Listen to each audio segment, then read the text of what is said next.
This episode is brought to you by John Blake Sales Breakthrough Solutions, helping you to at least double the amount of leads that you get that convert into paying clients.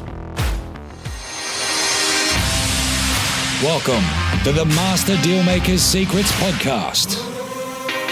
And now, here's sales growth strategist, John Blake. All right, so I have got Nicky Thomas with me. I'm particularly stoked. We've known each other for a while. We met each other doing a panel, I believe, years and years ago. I don't even know how many years that was ago. That. You're right. Yeah. And Nicky's had a really interesting journey. She will probably give you a little bit more. I mean, I've introduced her, but she can probably expand on what she does. It's sort of been ever evolving since we first started our conversation. And she's doing some fantastic work and has probably focused on women in the last few years, but is starting to do some work with men around empowerment and boundaries, and really, I think getting a clearer sense of self. But there's just been so many iterations of what you've done, and your evolution's been really impressive to watch. So I'm excited to chat to you today and to find out what you've been up to. We had you on a couple of years ago, I think, and we sort of talked about a bit of stuff then. But yeah, I'm excited to chat. So welcome. Thank you so much. I was laughing because impressive is one word to speak about the evolution, isn't it? When you're behind the scenes of that, it doesn't always feel impressive. But yeah, thank you for that. But that's part of the message, right? Absolutely. One of my core pillars is you can change your mind, desire, or direction at any time. And I must say that's probably been one of the most challenging ones for me to live and breathe what I teach. That's been the one that's challenged me the most. So. Hard to be an example of your own best advice. Oh my God, isn't it just so brutal on you when you're like, shit, now I have to do it. But in that is always is such a great message, because it's like, especially for what we do, because we're working with people, we're trying to help people to get past the things that we've encountered, in our careers or, in our journey. And I find that some of the best advice is, so if you were advising yourself, what would you say? Yes. What advice would you give yourself? And that's where it comes back to, yeah. If you had yourself standing in front of you, what advice would you give yourself? And sometimes it's really difficult to be your own best example of your own best advice. Yeah, absolutely. And it's funny because I did a bit of reflection work with the turn of the new year this year, and it was exactly that. Like, oh my God, I wish I had done this reflection work sooner, because what I thought was going on for me and what I was actually doing were two very different things. And you're right, like for me anyway, when I can have that drop in and have that experience, that's what creates transformation with my clients, because I'm like, I know exactly what's happening for you right now. I did it, so yeah. And it's interesting because you can identify it straight away, but you can't just tell them straight away. Oh, hell no. No. It's like you've got to create that space where they can, very similar to sales, where I used to have this joke with when I used to do a lot of work with retail sales teams, where it's like someone walks in and unfortunately you can't say, right, you, those shorts and that t-shirt now. Can you imagine? I reckon about 10% of the population would really appreciate that. Yeah. But the rest of them might not. But you can't do that. You've got to approach, you've got to, give them a statement of fact. You've got to then reapproach, there's so many things that, you can't necessarily get away with. And it's a series of discovery, a process of discovery that you go through with somebody. And essentially too, I think that's really important, because like, even if you do come with that approach, they're always going to come to you to ask for the advice. And so, I often say I'm working with my clients to get them away from me, whatever the journey is with us. I want to teach you to do this for yourself until you don't need to ask me the question anymore, which shorts and which shirt. Yeah. Yeah, absolutely. Yeah, I Yeah. talk about, not wanting to umbilicalize yourself to clients, Yeah. like at some point, you've got to be able to say, hey, this is all you now. In fact, Yeah. Like I off you think go, you sail. I Yeah. remember saying that to you at some point. I'm pretty sure you probably did, John. It's funny. It's funny that you bring up that how we met. I was like, far out. That was so long ago. And when I reflect back on, who I was when we first met, it's like, holy shit. The same thing. You could have given me the answers right then and there, and I would not have listened. So yeah, the guidance process, and even the way you kind of tap in every now and then and pop a little comment on my social media, and I'm like, still knows, he's still watching me, still knows what's going on. You just hit the nail on the head. You know what I mean? It's that little bit of help along the way. So Yeah. But but in especially in what we do, and I think in what anyone does, like you have those moments of where you're not being your own best example of your own best advice. And then in creeps the the imposter. It's like, wow. And you become really hard on yourself. You become really hard on yourself. And one of the things that I've noticed, because I love music, and I'm started playing live, and that's exciting. It's something that I've wanted to do for a long time, and it's taken me 20 years since I started playing the guitar to a point where I can actually do that.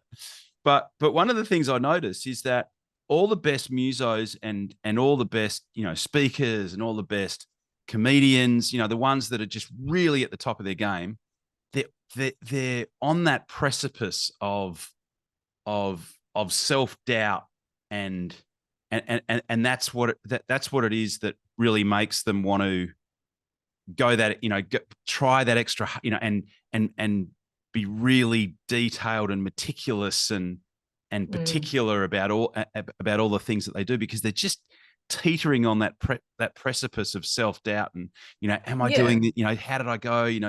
Did people like it? All that sort of stuff. So it's they care. Yeah, it's like a bit of a blessing, and it's also a curse as well, because it holds in it that seed of self-doubt, which you want to try and avoid if you can, but it's always there. Yeah, I kind of say that a lot. Actually, a lot of the marketing that I'll do, get rid of fear and get rid of self-doubt has sort of shifted, because actually you don't want to get rid of it. Actually, you want to use it, right?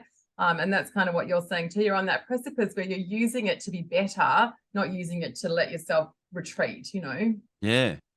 Yeah. I mean, like I went and did this, I'll talk about it because it's kind of fresh in my head, but, went and did this, and it's just, in a local pub, and there was, there's probably about 20 people in the restaurant, and I had a line of sight to about probably 8 different people in the restaurant. Yeah.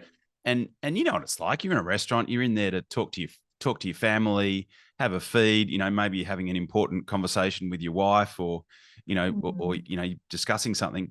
You're not really thinking about the dude in the corner playing the guitar and singing. Correct. Yeah. So, unless he's really bad.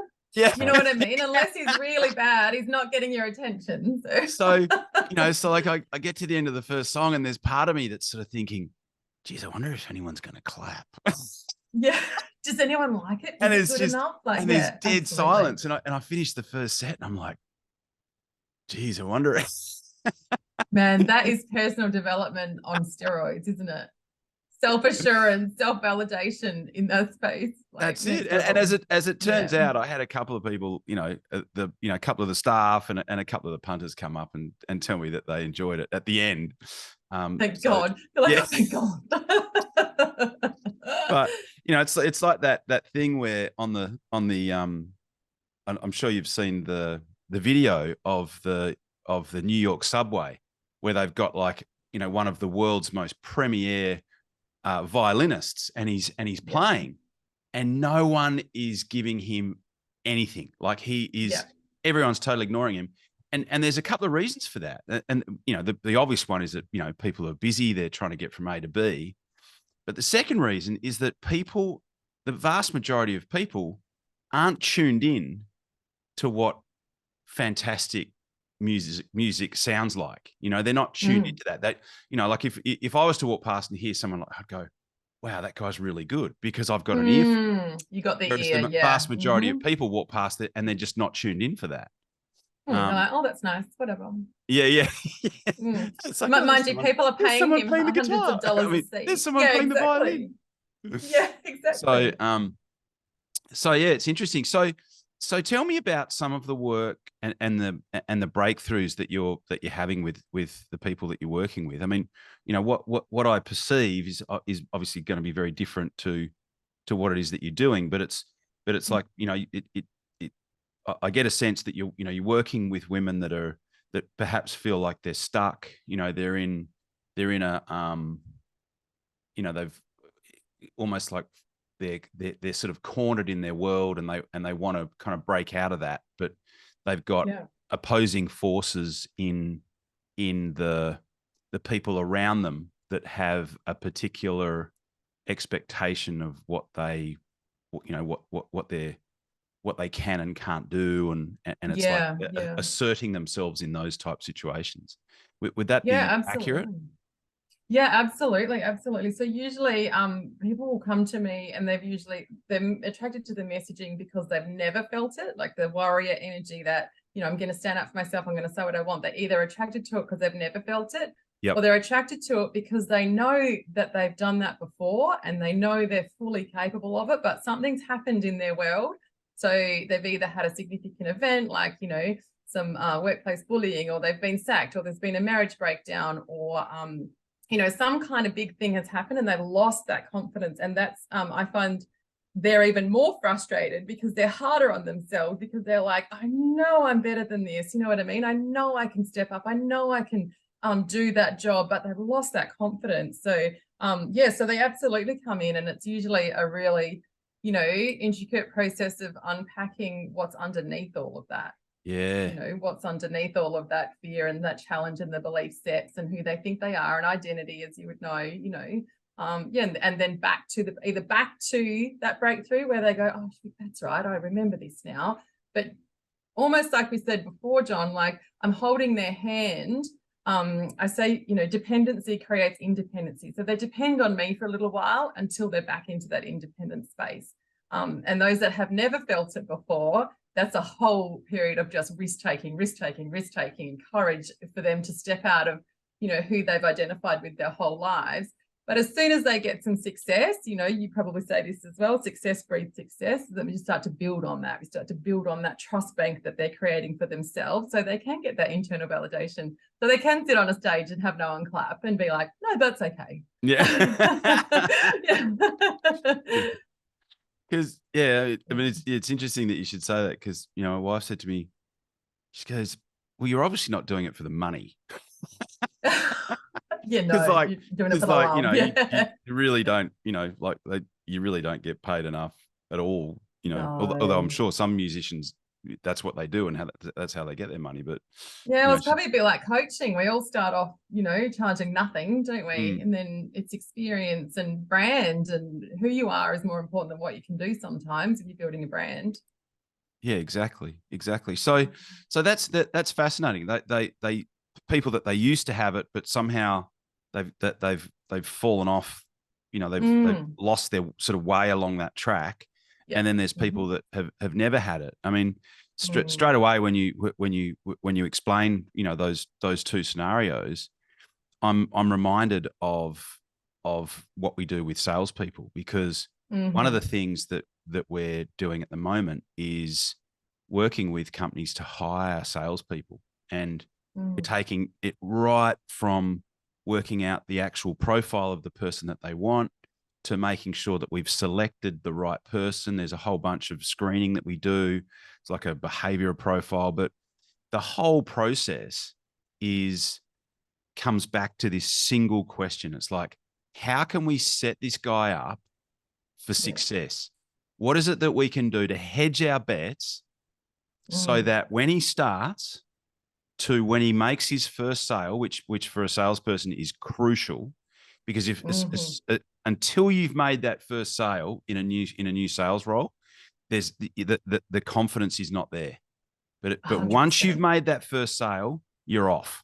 And without that, without that confidence, you they're not going to last. They're not going to stay. So it's like 100%. Like I said, your job is to get them to that first sale so they can feel it, right? Yeah. So I had a guy, a client that I've worked with for a number of years now, and they had hired 2 different people in this role, and both of them had resigned. So they'd gone through the process of hiring them, getting them set up, training them on the product, and there was a number of reasons why, but both of them had left. And so they were on their 3rd try. It's like, what do we need to do? And so I had a look at what they were doing, and it was like, okay, well, geez, you really didn't set this guy up to succeed. If anything, you actually set him up to fail. He didn't really have a lot of expectation around, and it wasn't just the training part of it, but that was a big part of it. But it was like, what did you actually do in terms of what he was expecting? Like what did you do to help him to get clear on what he could expect from everybody else around him? And so once we put all that in place and there was clarity on all of that, the guy was the new guy. It was just like a whole other universe. And then I checked just back nailed in, it. 90 days later, and he'd hit all of his 30-day targets, his 60-day targets, his 90-day targets, all of the activity, so that he was never in a situation where he sort of rocked up to work and he was scratching his head going, well, what am I going to do today? All the activity was all mapped out. So so lots of certainty for him. Here's my job, here's your job, here's what I'll do, here's what you can do. Like taking away all of that guesswork. Yeah. So the confidence thing is just massive. It's just it's such a simple thing, but once it's there, it's the spark plug that makes the engine work in so many different contexts. I mean, I'm crapping on about sales all the time, but within a marriage, or within a relationship with siblings, or with a relationship with children, or in a relationship with a parent, that can be massive, because they all have this set of behaviors that they've been conditioned to expect. So I guess a good question is, how do you achieve escape velocity? Like what is it that how is it that you prepare for people for the resistance that they're going to get, the pushback that they're going to get? Just to step into their confidence. Is that what you're saying? Yeah. Because they're going to step into their confidence, and they know that there's been a shift, but did all the other people around them get the memo? It's like, yes, I say that so much, and it's so interesting that you bring it back to relationship, because it's so funny. Like people come to me so often for the business or the career progression, or I've got these goals that I want to achieve, but we very often end up working in the relationship space, because how you're relating in one space is probably happening everywhere. So to step people into that and to prepare them, as you say, for the resistance that they're going to receive is I don't blow wind up people's ass. You know that about me. And I work more on the courage, like on having courage to go and do this, and on having the courage to do it and not be attached to the outcome. So again, you might go to somebody like a family member, a parent, a child, a spouse, a work colleague that you've had conflict with, and you can show up as the best person in the world, and you can do all the work that you need to do, and they're still going to give you grief, right? And that's okay, isn't it? Like that's because you can only do what you can do. So, like there's in that conversation, there's 100% responsibility, but you're only responsible for your part. Your half you of can it. only do your part. Yeah, exactly. Your 50%, and they're responsible for their 50%. And what I find is people are often trying to change someone else rather than trying to show up differently themselves. So number one, you really do have an impact when you change the way you show up and the way you communicate and the way you think behind all of that. Like we can all be taught how to communicate, but John, like the energy behind it, the intention behind it changes the whole message, depending on whether you're coming from aggression or fear or righteousness or whatever it might be. When you can come from a different place of openness and curiosity, and create a different conversation, and you've done everything you can, if that person still isn't receptive, that's it. There's nothing more you can do, but you had the courage and you build the trust with yourself. And more often than not, you're going to have more responses that come back to you positively than negatively. Even in sales, even when people say no, you know, like I'm sure I've heard you say it's just a not yet. You know what I mean? Or maybe it's not the right time, or maybe they're not looking. I know you've got your little triangle scale of where people are at. And so it's like, you know, every single rejection is not actually a rejection. Yeah, it's massive. You know, when you change, the world changes. 100%. Like, and how do you share that message? Because it sounds like such a lot of waffle, doesn't it? Like, I remember hearing it for the first time going, what? Like, how can I have that much power? But you really do. When you change, everything in your world changes, how you see things change. And a lot of the initial work that I do with people is getting them to notice that, because they'll do the hard work and they'll go and they'll show up in a situation differently, but it will feel so uncomfortable and it will feel so full of fear, you know, like jumping off a cliff kind of fear, that they'll forget what they've actually done, or they won't take a moment to recognize, oh, hang on, I did that differently. And even though it felt so scary, I did that, you know, because when they're sitting in fear, they're just like, I never want to feel that again. And it's so easy because they've been conditioned to feel a certain way around certain people. So it's easy to you know, to fall back into that, especially when you know, when emotions get high. You know, awareness and intelligence is low. You know? So it's easy for you to just revert back and then you know, revert back to a previous behavior and then feel bad because you didn't do it the way that you wanted to do it. It didn't go the way that you wanted it to go. Yeah, exactly. Yeah. There's that period. I always say to people, there's the unawareness. So people, they're doing it a certain way of communication, or they're playing out the pattern and they're completely unaware to it. And then they become aware, and through whatever means, coaching or self-reflection or whatever. And then when they're aware and they pick themselves up, that's the longest phase, because that change in behavior, that's the hardest thing to do, isn't it? So like you said, you'll see yourself do it. You go, shit, I got triggered and I did that same old thing. And, you know, the tendency is to go, I got it wrong. And it's like, no, you didn't, because you picked yourself up on it. So now you just got another notch in your belt, another notch in your belt. But that's the longest part of the stretch, is doing the work, isn't it? Yeah, people don't give themselves credit for being aware. It's exactly. like it's like if you went into a situation and you didn't just click into automatic pilot. You went into that situation, and sure, you still responded the same way that you always have, but you did it with awareness. So that's progress. That's not a reason to beat yourself up. Yeah, absolutely. And I think it kind of goes against how we learn most things. So if you think about, you know, going to school or going to uni, or you know, like, here's the test, tick, you got the answer right, done. That knowledge is gone. Yeah. But in human behavior, and when you're working in the space of self-development, it's not a tick and done, is it? It's like, oh shit, messed it up. Oh shit, do it again. Oh, got it right. Oh, fell over again. You know what I mean? There's a real bumpy ride. So you can't just go one and done.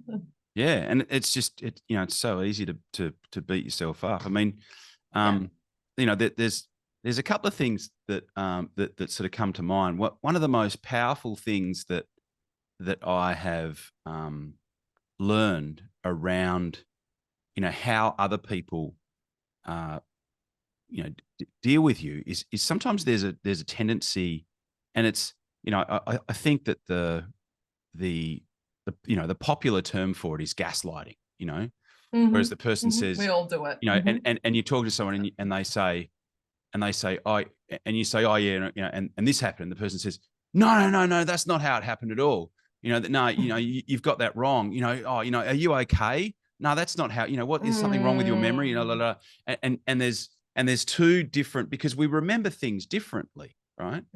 Yeah, we experience things there's differently. There's this whole thing of what's called, in fact, it's a psychological term. It's called revisionist history, right? So we revise things to suit our own agenda, our own map.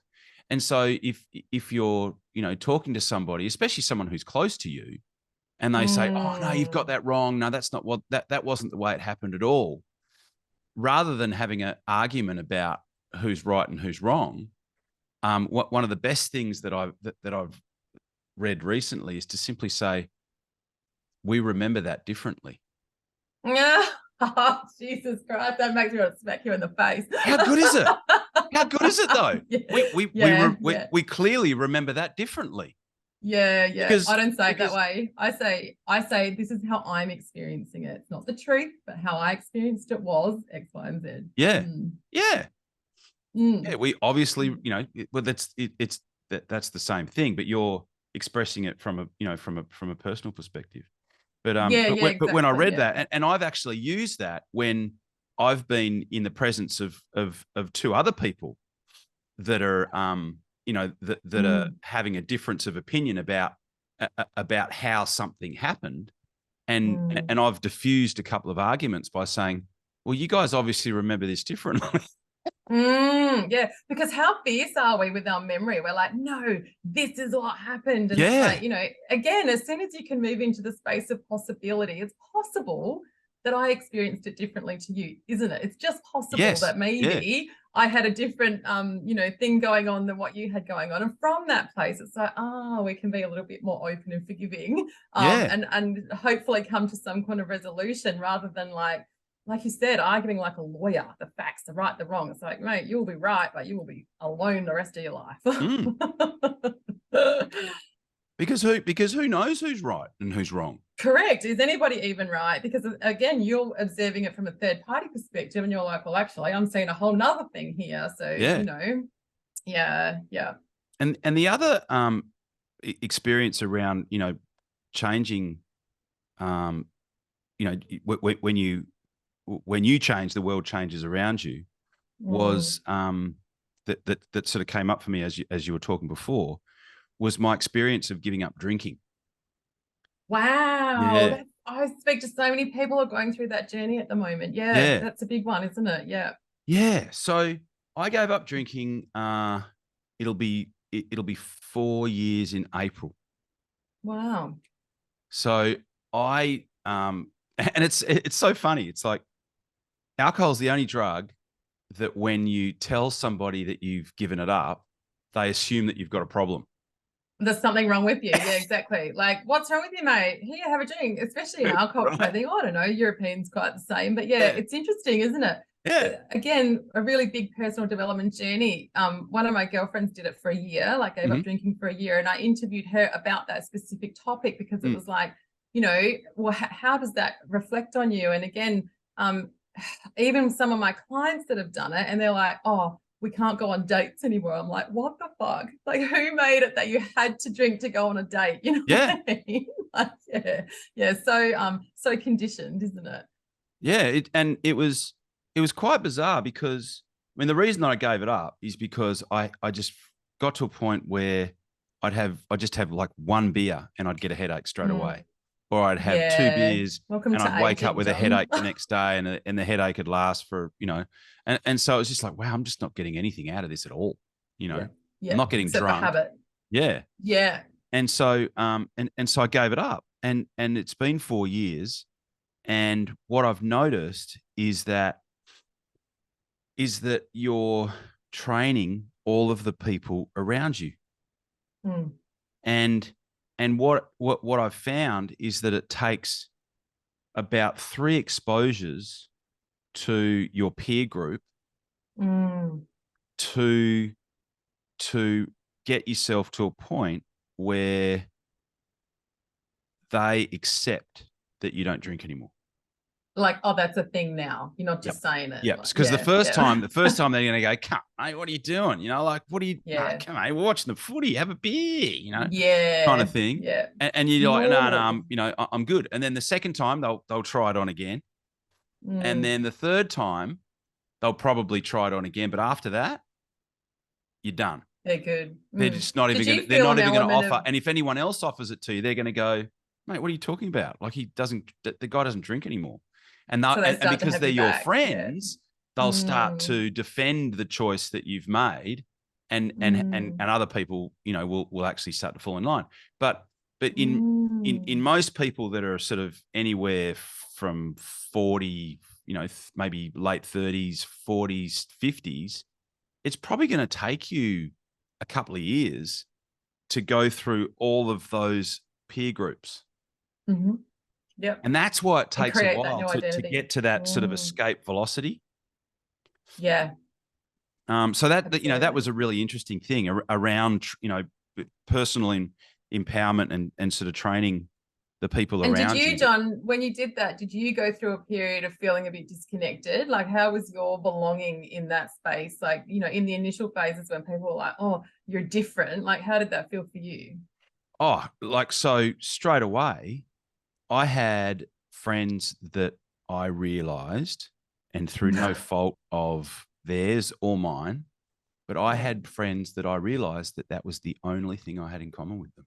Yeah, that's a bit of a bang in the head, And isn't then it? and Like, then once oh, and then once that was off the table, mm, there I didn't find myself hanging out, you know, because that was the thing that we had in common. And interestingly enough, I was talking to the guy who he actually owns the restaurant where I did the gig, and mm, I was talking to him, and he said, "Oh, I gave up drinking," and since then he's just become this, like, he's just the most incredibly fit looking dude. He goes to the gym every mm, day, and you know, he you know, literally looks like you know, like a bodybuilder out of a bloody mm, bodybuilding magazine. His mm. transformation has just been incredible. But what he said to me is, he said, I was drinking 3 bottles of bourbon a week.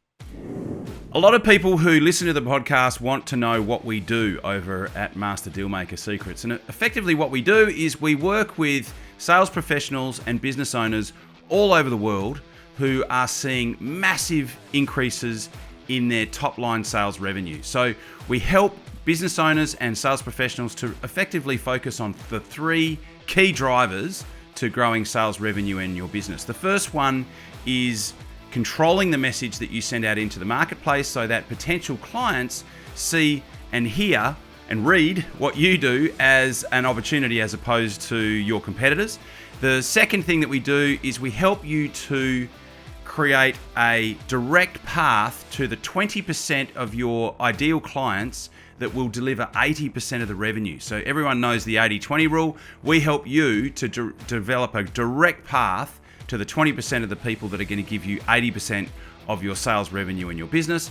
And the third thing that we allow you to do, that we create a process for, is for you to be able to double the amount of leads that you get that convert into paying clients. So if this is of interest, we do have an application-only process to become involved in this particular program.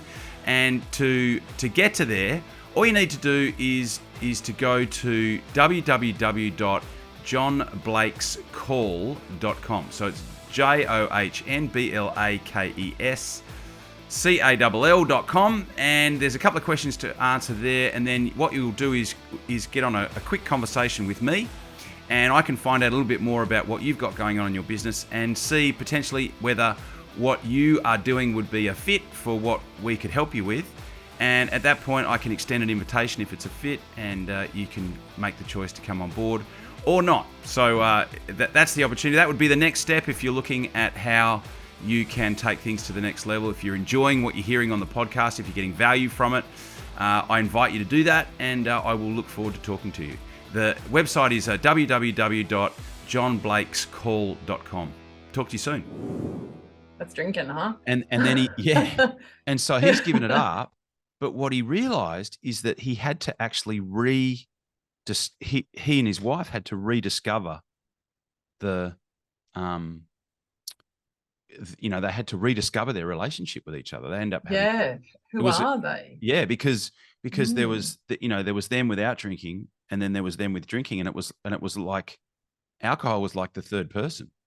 Mm. Oh, I Was the way totally he hear described it that. to me. Yeah. Yeah. Yeah. Um, Yeah. Yeah. And a crutch in a lot of relationships too, because you can let a lot of barriers down with alcohol, you know. So yeah. things that were a problem get forgotten, and yeah. But you know, he's just a totally different dude. He's, you know, popped out Mm. the other end, and he's super happy, and he's, you know, Mm. and it's been massive for his relationship and everything. So, Mm. Like you you know, said, taking that 2 years, like you're using an excellent example there because it's so tangible, the drinking thing. But, you know, that happens too when you're going to start behaving differently, when you're going to start setting higher standards, when you're going to start respecting yourself and your time. yeah, It's a more intangible thing. Is it the same thing? It takes a good couple of years to retrain people. Oh, this is who you are now, you know. yeah, So people are like, fix me in a week. I'm like, Firstly, there's nothing to fix. Yeah. Next, we need some time. Yeah.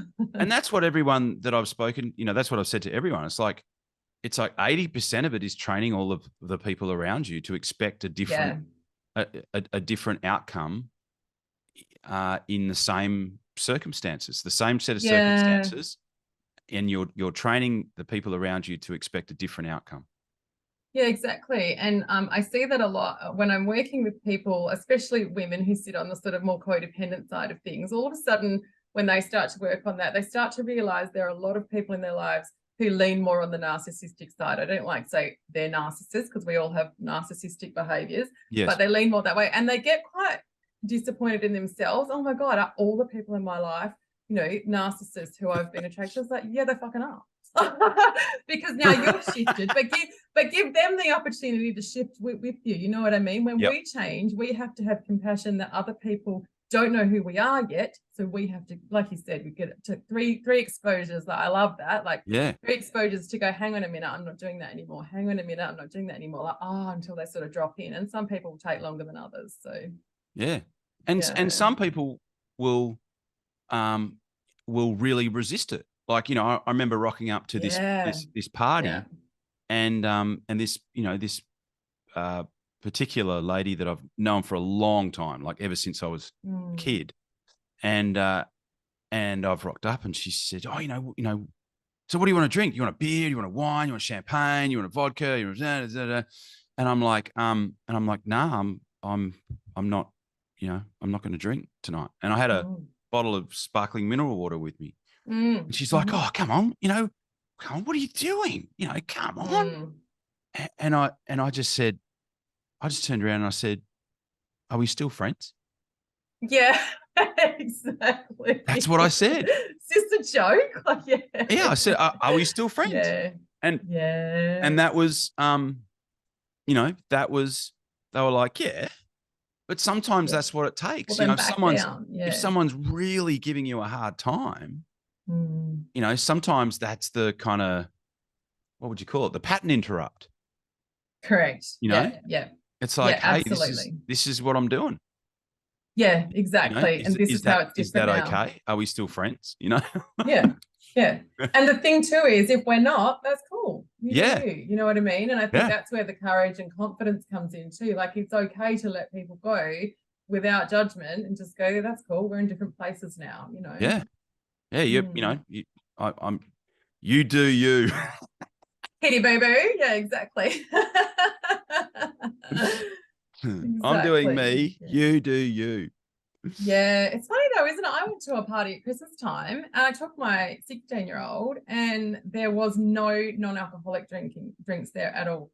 And I was like, are you kidding me? Like, so you provided no non-alcoholic drinks. So basically, I mean, despite the fact that he was underage, but even if I didn't want to drink, so I went over to Woolies and got some non-alcoholic drinks and brought them back. So I was like, I was really surprised. Yeah. Yeah, that's pretty full on, especially if it was how old was the kid? 16. Yeah, right. Yeah, so certainly old enough. I said, like, if you want to have a drink, have a drink. But the fact that it wasn't an option and that kids were welcome, you know what I mean? And I was like, but just the fact that it wasn't an option, I think we know enough about health and wellness now to know that we should probably provide water or, non-alcoholic drinks. So yeah, I was really surprised. But anyway. Yeah, I take kombucha because you can get it in in like a brown bottle. Yeah. So it kind of looks like a King Brown. Yeah. And after 10 o'clock, no one notices anyway. Yeah, because they're all pissed. I know, but even that, it's like, just so other people will leave you the F alone. You know what I mean? Like, here I've got this bottle that looks like a beer bottle. Oh, okay, well, that's all right. That's socially acceptable. And then some people are like, why don't you drink 0% beer? And it's like, well, why even bother? Because it tastes bad. Yeah. It's like you're getting all of the downside, which is like the calories and, it's like, why not drink something that tastes better than beer? Yeah. I don't know that just I just can't get my head around that. It's like, well, if you're not going Well, to again, drink, I like, think it's it's almost like a methadone program because it's a step out, isn't it? Like, well, it's beer yeah, still, but it's non-alcoholic. So we're gonna, it still socially fits in and it's still yeah, socially acceptable, and you'll be one of the tribe, but you yeah. won't, be having the alcohol. So yeah, I think we've just got a bit of a way to go culturally on that one, haven't we? Yeah, Yeah. it's a interesting, and there's a whole industry around it which appears to be booming. Yeah. Mate, it's Non-alcoholic the new. wine and Yeah. non-alcoholic beer, and it's Yeah. And kudos to them. Like, kind of like having absolutely jump on the a bandwagon. meatless hamburger, Absolutely, right? Maybe non-alcoholic is the new vegan, maybe. like just eat tofu. Yeah, exactly. Yeah, it's funny, isn't it? I know, right? It is. So, and you mentioned that you've started working with guys. So, what are some of the Mm, differences? Obviously, women have got parents, patterns. Yeah. siblings, kids. Mhm. That they have. They might feel that they're sort of stuck in certain roles and all the rest of it. What about Mm, dudes? What are you finding that's different? I mean, obviously the process is, I would imagine, similar, but what are you finding mm. that you can help them Yeah. with the most? So quite similarly, they have expectation on roles, but in a different way. And I think there's a little bit of confusion. Like and again, only my opinion, believe that there's been so much focus toward the empowerment of women, and we've done a lot of work, and there's a lot of awareness and awakening there that men are kind of a bit like, oh, well, what do I do now? Like, do I be that masculine, chivalrous man, or do I step back and let her take charge? And they're a bit lost, and the way that I sort of came into inviting men into my work was that the women I'm working with are like, can you talk to a son, a partner, so it's like, yeah, okay, let's expand that out a bit. So the process of coaching, while similar, the men that I've experienced, and again, it's like a handful of men so far that I've coached, who they prefer a much more systems driven process, and they're like a lot more direct coaching, and they really keen to learn. Like, what I've noticed is that they're really keen to absorb it because they're quite confused. So again, they come to me, there'll be a combination of work stuff, like, oh, I've gotten in trouble at work, or reputation's been damaged, or this thing has happened, and relationship stuff. And the way that they have been conditioned to show up, and the way that's been okay for them in the past, isn't really okay anymore, especially in relationship. We're expecting a lot more from men in relationship now, right? And so they can get a bit What do you think lost. that is? Sorry to interrupt, but what do you That's think that okay. the new expectations of men are in relationships? Yeah, to be a lot more emotionally intelligent, is putting it simply. So I think previously, and looking back over generations, if a man could provide through a job and through money for a family, that's really all he needed to do. Be a good guy, provide security and safety. Now we're looking for emotional and psychological safety in the relationship, and we're looking for, them to be engaged as fathers. And I always say, like, women have 6 language centers. They can talk a million miles an hour about 17 things at once, and men have 2 language centers, and they are like, what in the hell is she talking about?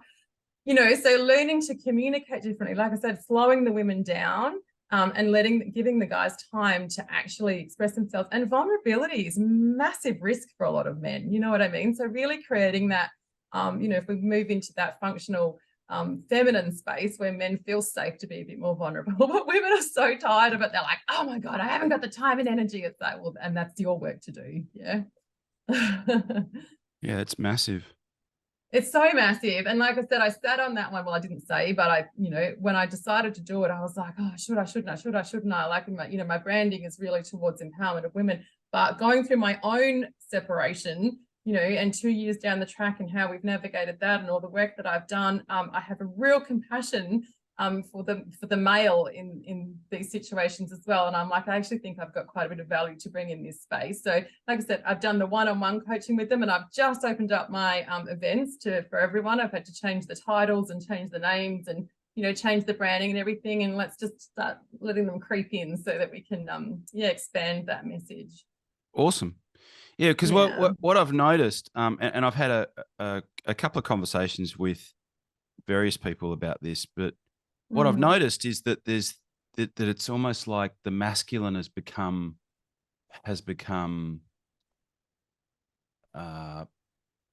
frowned upon in quite a few ways. Absolutely. And so, and like you say, what do you do then? Like, well, what do I do? How do I be a strong man and be a soft man? Like, how do I do this? And women have become quite masculine too. they have. It's definitely where I was. Yeah. Yeah, That's yeah, definitely for a big sure. journey that I've been on. Yeah. For sure. In fact, that reminds me of a story that I think would be relevant to what we're talking about. But I'll come back to that. So, All right. yeah, Yeah. so masculinity is being frowned upon in many ways. And the conversation I had with this friend of mine, he's actually a PT, but he's been around for a while.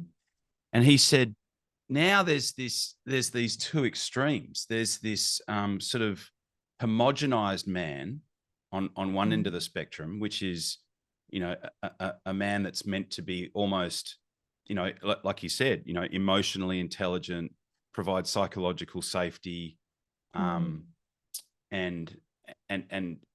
have this sort of increased sensibility. And then on the other end, like a woman. Yeah. Yes, more like a woman. Yeah.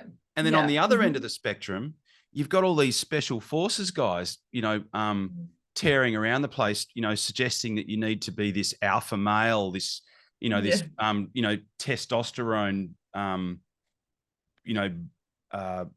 beast of like aggro, shouting, masculine kind of man, and it's confusing.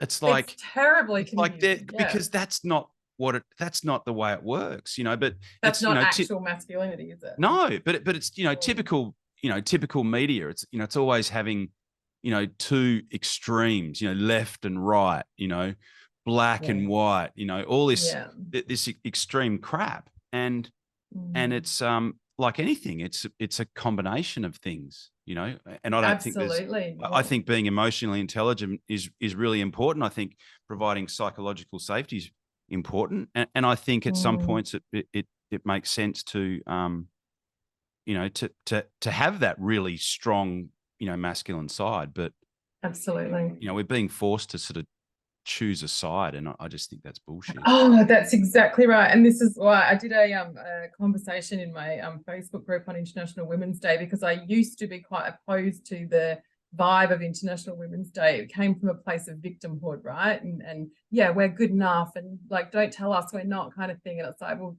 the fact that you think you're not is what's coming through there, Yeah. And this year I said it felt like it came from more of a place of celebration and empowerment, and it felt more inclusive. And there's this real us against them thing that happens between men and women, and it's really not the solution. Like, men, we need men to be men because they provide what a man can provide, and we need women to be women because they provide what a woman can provide. Now, the ideations of that is different for everybody, but we can't all be the same. This is why I struggle around the equality conversation. I'm like, equity, yes, I want the same opportunities, but I am not a man. And again, a lot of women have moved into that masculine space because they feel like the men in their life are a bit useless and can't. And there's a mismatch here of the masculine and feminine polarity, because there's almost like it's weak or it's wrong to go back to those traditional male female roles, and again, let's examine the things that come with those traditional roles. It doesn't have to be done the way it was done 100 years ago, but we certainly, like, I definitely want a guy opening the door for me and taking care of me, rather than be like, I can do it myself. Yeah, absolutely, I can do it myself, but it's nice to have you do it for me, So not from a place of disempowerment, but from a place of receiving and, allowing him to be the leader. And I think that's really messy at the moment. Yeah, it is. It's so blurred. The example that I flashed on before when we were talking was a friend of mine who was she was married and she was going through a divorce, and the guy that she was married to was a lawyer, and he was from South Africa, so he sort of had that that sort of South African people, they have that. They're very direct. That's the Dutch thing. It's very direct. It's very, very it is Matter quite, of fact. it's a masculine place, where Yeah. men are men and, women are women and all the rest of it. And this guy was a lawyer. So, he's going through a divorce process and no one's going to push him around because, he knows the law. He's a lawyer and all this stuff. And so I was chatting to her and she said, oh, it's just I said, how's it all going? She said, oh, it's terrible. It's just, I've tried everything and he wants this and, and I'm not going to let him get away with this. And, and she was very in her kind of, boisterous, masculine butting heads, I'm strong. I'm not going to get pushed over on this. And, da, da, da, da. And so I sort of, got to the end of her kind of monologue, as she was explaining to me what was going on. And I said to her, have you tried being vulnerable? Oh. And she said, what do you mean? She said, yeah. And I said, well, well, answer me this. I said, are you upset about it? Are you upset that the relationship, the marriage, you've got 2 kids, are you upset that it's come to an end? She said, yeah, I'm devastated. I said, well, why don't you show him? Why don't you explain to him how upset you are that it's ending? Why don't you reveal that part of how you're feeling? Because obviously the boisterous, butting heads thing isn't working. So why don't you try that? And this was, contextually, this was at bloody, Saracen Brewery in the middle of Oktoberfest. I'm standing there with this. This is when I did drink. I was like standing with a bloody pint with a stein of beer in my hand, and I just didn't even think. That the end of the conversation ended. I didn't think anything else about it until about, I reckon it must have been about probably 8 months later. I bumped into her at the supermarket, and she sort of ran up to me and she said, "Oh, how you going?" I said, "Yeah, good." I said, "How you going?" She said, "Yeah, really good." I go, and she said, what you suggested that I did when we caught up last? And I said, yeah, I do. She says, it worked. It worked. And I went, isn't that interesting? Oh, that's amazing. Isn't that interesting? Exactly. She said that was the thing that sparked the collaborative process of opening completing the door, and completing the separation, getting the financial stuff sorted, and they were both able to move, in their separate ways, and they've got a fantastic relationship. They co-parent brilliantly, with their kids. Amazing. That's one of your special gifts, though, John. That little nuggets of like bomb drops. That's what you do. You did the same thing to me ages ago. You dropped a bomb about the book Nonviolent Communication. Yes. Yeah, and that changed everything. Like I said, that seems to be one of your magic gifts where you're just like, just in passing, like you said about leading people to the solution, not telling them what they need. If you'd said to that woman, you need to be more vulnerable, she would have rejected you immediately. Yeah. Your magic around the whole, like, I don't know, here's the bomb if you want it. Like, she gets to take it, and it just changes everything. Yeah, it was bizarre because I just, it was sort of just an intuitive suggestion. With only with maybe a 2 or I knew them both quite well, so I knew the 2 personalities, but it was just hey, have you tried this? Yeah, 100%.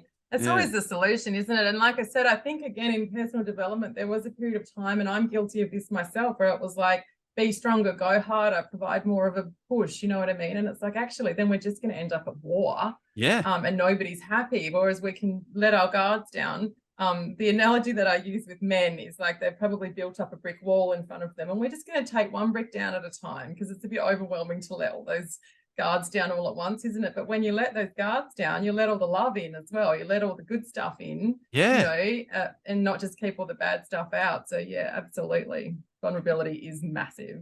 And you mentioned nonviolent communication. I'm curious, have you, that's the only, I'll talk about this. It's the only audio book that I've listened to more than 5 times. Like multiple times. I'm on my 6th listen to that audio book, and that never happens with me. I don't listen to stuff. Yeah, right. Yeah, no, me neither. I'm a one and done book in the book world, but same. And I refer it all the time. I think the most valuable piece of information that I got from that one was that when someone is communicating, they're trying to make you understand, they're trying to make you feel the way they feel. So when they're being a bit irrational, we can respond to that irrationality, or we can look one step behind it and go, hang on a minute, are you feeling like this? And it's just so powerful. Yeah. Yeah, I love that. You know, like his Marshall Rosenberg, just in case anyone's listening and wants to check it out. But and it's the one with the peace sign on it. It's that's the one to get. But the example that he uses when he's talking to the young girl that's come from an abusive family, and he has multiple sessions with her over what I think I remember it being like, you know, maybe a couple of months. And each session she would come in and she wouldn't say anything, and all he would do is just observe what he could see happening within her. You know, like I sense that you're a little bit, you know, or I sense that you're scared.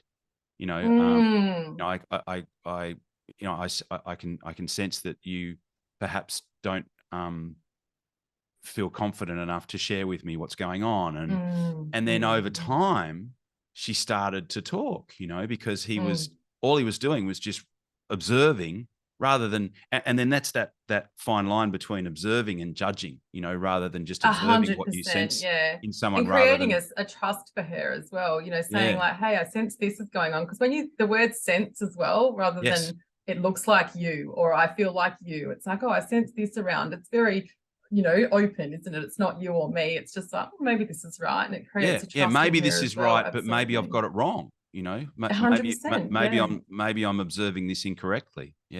Yeah, putting the power back in her court, I think, which is you know, and when we were saying earlier in the conversation, John, that piece of the line where you're having to observe yourself, like, so I read that book, I studied that book, I was like, that makes so much sense. And then I effed it up time and time again, you know, but again, looking at it with the observation of like, I reacted again and I didn't. And now it's, you know, much more second nature for me to go, hang on a minute, is this how you're feeling? Yeah. But it certainly didn't start that way, you know. So giving yourself that timeline to relearn a habit that you've had for a lifetime.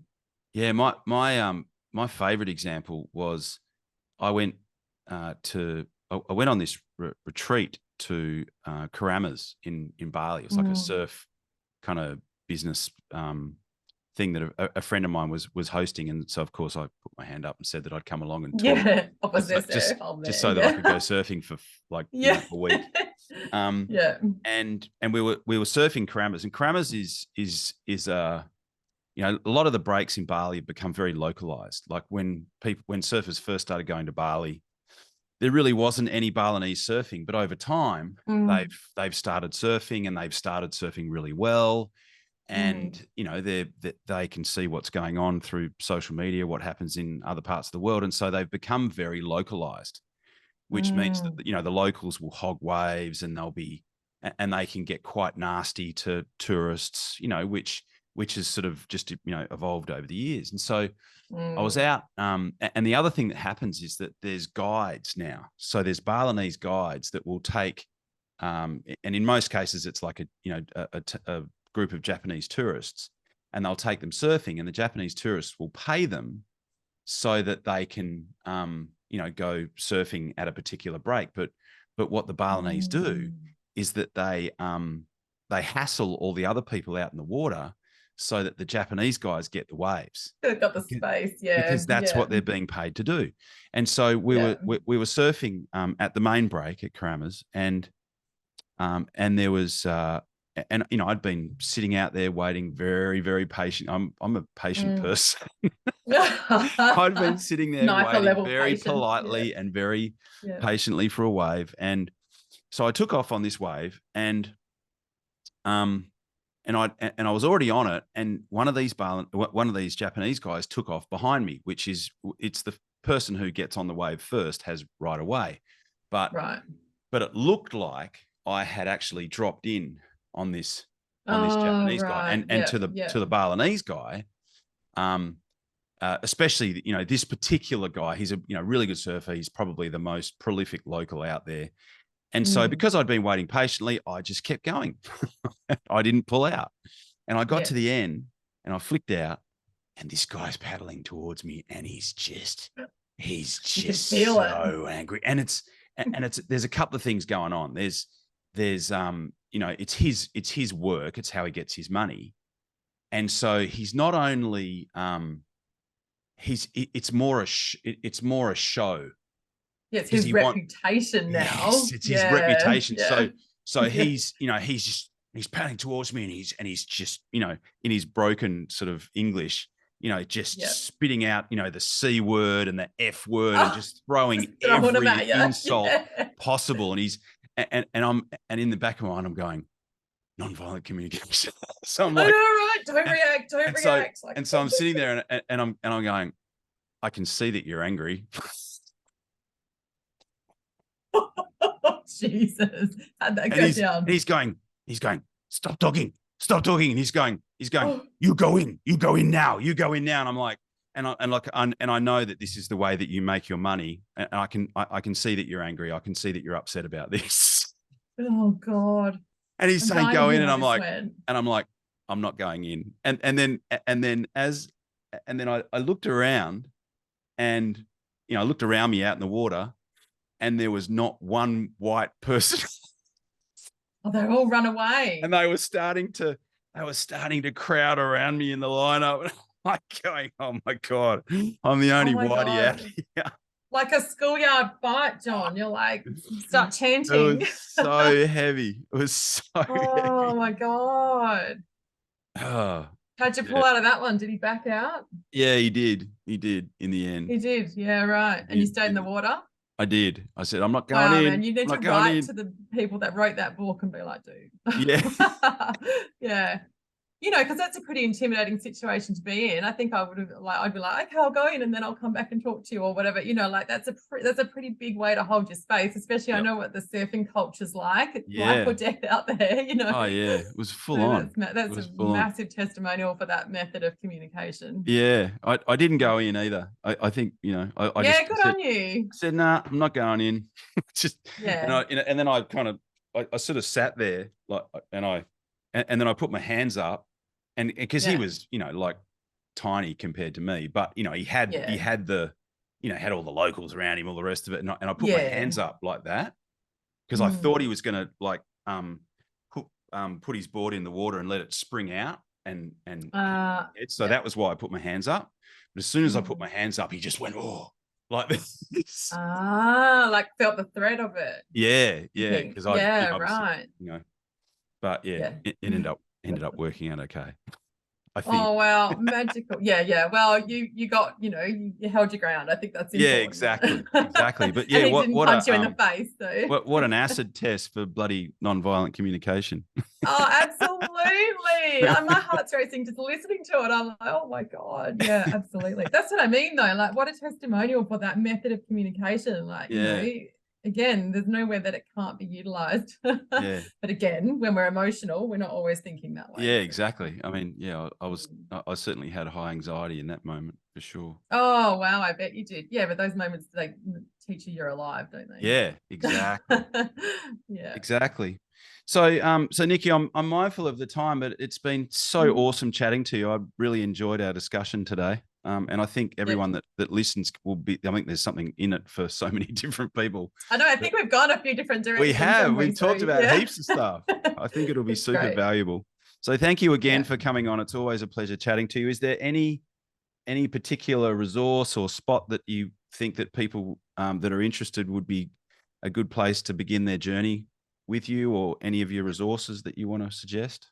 Well, I think just connect with me on social media. Like I said, I'm just about to relaunch my live events here in Perth. I still do my online events. So just connect with me on social media, Facebook, LinkedIn, or Instagram. And then, drop in and say hi. If you found something particularly useful, let me know. But otherwise, just chat. Awesome. All right. Well, thank you again. And I will talk to you soon. Yep, absolutely. Thanks, John. You've been listening to Master Dealmaker Secrets with John Blake. Subscribe to get more in-depth strategies and maximize your sales process with new episodes every other week. and double your inquiry to sale conversion with the lead flow you already have. Go to johnblakeaudio.com for his exclusive, free, no fluff audio training and companion PDF guide.